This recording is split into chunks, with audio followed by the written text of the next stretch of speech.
10 Challenge returned to Bloomington this Wednesday as Indiana hosted North Carolina. Indiana was able to come on top with the upset. This is Hoosier Quick Hits.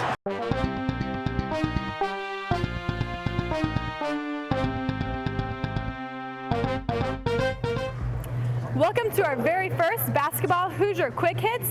I'm Lydia Knoll here with Jordan Burrows. Both of us are the basketball reporters for IUS TV. Tonight we watched as Indiana overtook North Carolina 76-67. Great matchup versus both these teams. Indiana came on top, and the first thing I noticed was this electric atmosphere within Assembly Hall. I came in here, I needed earplugs to be able to hear what was going on. It was absolutely crazy. It was crazy. I love being able to come in here, and even Roy Williams said this atmosphere was amazing, and he wished he could have that at home. Other than when they played Duke, we were lucky enough to come into Assembly Hall to have the crowd cheer us on, and that is why it has been 635 days since the Indiana women's or Indiana men's team have lost in Assembly Hall. It's remarkable.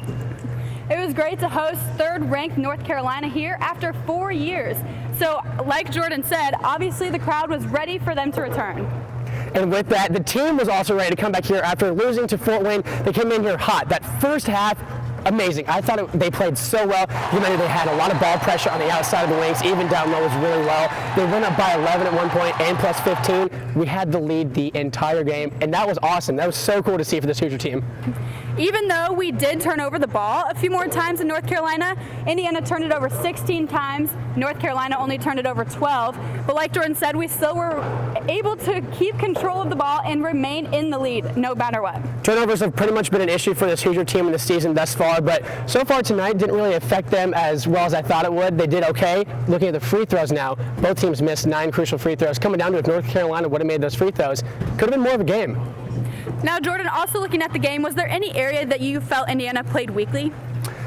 Weak-wise, I thought in that second half they came out weak. Well, I think North Carolina in general played a little bit weak in that second half to begin with, just because the emotions weren't there. I didn't think they were ready to come into the game. But now that Indiana, that weak pressure, I think was they kind of let maybe the hype gets them maybe a little bit coming down the stretch. Maybe they thought they had it in the bag.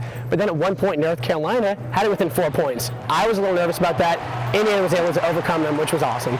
For the players, both sides of the ball, North Carolina and Indiana, first I'm going to look at Indiana. OG Anunoby looks like he may have gotten hurt towards the end of the game, and I think that might be a crucial knee injury. I mean, it might be tough coming down the stretch now, but we'll know more later in the weeks to come. Also, James Blackman Jr. had a fantastic game. Came back from injury. He was hurt after playing Mississippi Valley State. Indiana as a team played really well. They had 14 bench points. Job well done. What it came down to was their starters. North Carolina, Kennedy Meeks, shut down. Thomas Bryant did a fantastic job being able to shut him down in the post. Yes, North Carolina had a lot of points in the paint, but that didn't matter when it came to the free throw percentage and their field goal percentage.